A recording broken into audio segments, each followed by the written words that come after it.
জীবন চলার পথে অনেক সময় হেসে উত্তর দিয়ে চলে যেতে হবে।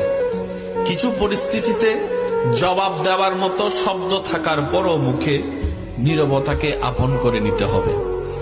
যদি আপনি প্রত্যেকটা জায়গায় উত্তর দিয়ে জিততে চান, আপনি বারবার হারার দিকে চলে যাবেন। আপনি যদি প্রত্যেকটা জায়গায় রিয়েকশন দিয়ে জিততে চান, আপনার মন বারবার ভেঙে যাবে। সেজন্য কিছু কিছু পরিস্থিতিতে কঠিন বিষয়, কষ্টের বিষয়ও হাসি দিয়ে উড়িয়ে দেওয়ার চেষ্টা করবেন রবের উপর ভরসা করে। কিছু কিছু জায়গায় পেট ঝগড়া না লাগার জন্য নীরবতাকে আপনি আপন করে নিবেন। ঝগড়া থেকে দূরে থাকবেন, তর্ক থেকে দূরে থাকবেন। আপনার ব্রেইনও ভালো থাকবে, আপনার হার্টও ভালো থাকবে।